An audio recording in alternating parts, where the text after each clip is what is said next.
जी नमस्कार। कैसे हैं आप सब? आज मैं फिर आपके बीच में आई हूँ। राजा जनक जी का एक वृतांत आता है। राजा जनक जी एक बार शिकार खेलने गए थे। शिकार खेलने गए थे, जाते जाते जाते जाते वो घना जंगल में चले गए। घने जंगल में चले गए, अगल बगल कोई नहीं दिख रहा था, वो सिर्फ अकेले थे। उनको भूख भी लग गई, प्यास भी लगी थी, बहुत परेशान थे, क्योंकि अगल बगल न कोई नदी, कोई तालाब, कुछ नहीं दिख रहा था, कोई घर नहीं, कुछ खाने पीने के लिए भी नहीं, कुछ भी नहीं दिख रहा था। तो वो इतने परेशान हो गए, उनको भूख लगी थी, भूख के मारे परेशान थे। तो चारों तरफ देख रहे हैं, कोई दिखाई नहीं दे रहा है। तो चलते चलते और आगे गए, अंधेरा भी होने वाला था। तो एक छोटी सी झोपड़ी दिखती है। जब झोपड़ी दिखती है तो कहते हैं, जाकर के आवाज़ लगाते हैं पास में जाकर के कि अंदर कोई है, कृपया मेरी मदद कीजिए। तो एक बूढ़ी माता निकलती हैं, एक बूढ़ी माता निकलती हैं तो पूछती है, कौन हो तुम, क्या चाहिए तुम्हें? राजा जनक जी कहते हैं, मैं राजा जनक हूँ। मैं भूख प्यास से बहुत परेशान हो गया हूँ, जैसे लग रहा है अब मेरी जान चली जाएगी। तो आप मेरी मदद कीजिए। बूढ़ी माता कहती हैं कि देखो, मेरे पास कुछ खाने को तो नहीं है, हाँ कुछ अन्न है, तुम बना करके खा सकते हो उसे।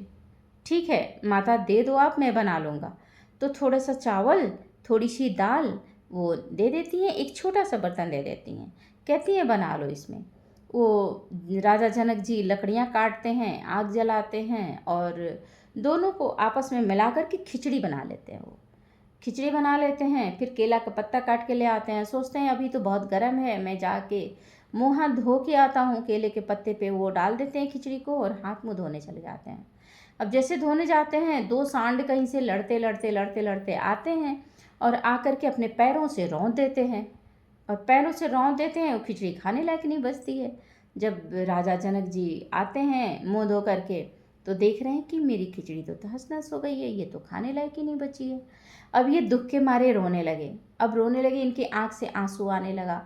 अब जैसे इनकी आँखों से आंसू बहा, उसी के स्पर्श से उनकी आंखें खुल जाती है। जब आंखें खुलती है तो देख रहे हैं, अरे ये तो मैं सपना देख रहा हूँ।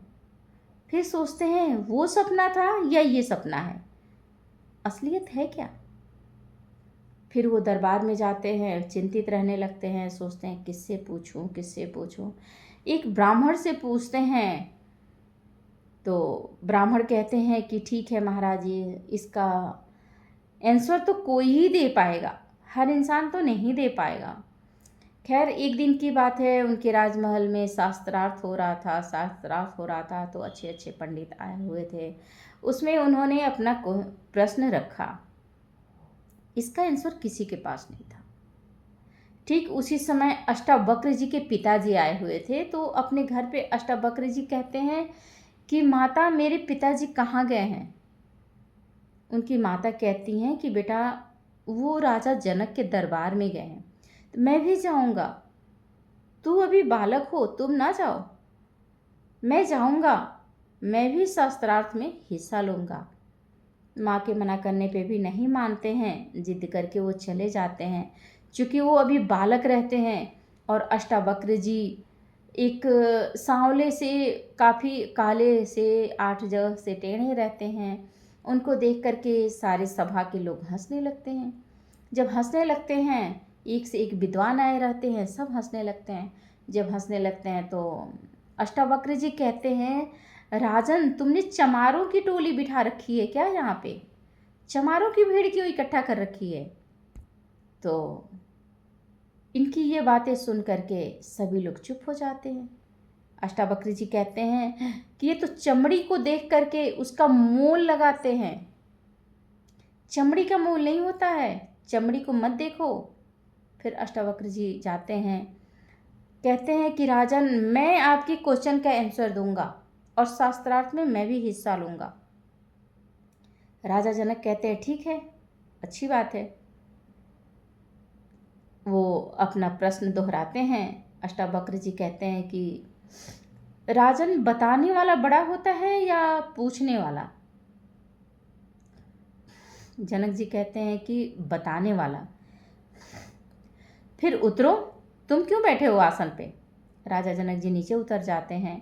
अष्टावक्र जी आसन पे बैठते हैं। जब गद्दी पे बैठते हैं तो कहते हैं, देखा ये भी सच नहीं है, अभी तू गद्दी पे था और अभी तू नीचे है, तो ना वो सच था ना ये सच है। और अष्टावक्र जी राजा जनक जी को ज्ञान देते हैं। और जब राजा जनक जी को ज्ञान होता है तो उनको सब कुछ साफ साफ समझ में आता है। और उसी दिन से राजा जनक वैदेही हो जाते हैं और इसीलिए राजा जनक को वैदेही कहते हैं। राजा जनक जी को ज्ञान अष्टावक्र जी ने ही दिया है। अगर मेरी ये कहानी आप लोगों को पसंद आए तो कमेंट करके ज़रूर बताइएगा। जी नमस्कार, मुझे बड़ा अच्छा लगा तो मैं ले आई। धन्यवाद।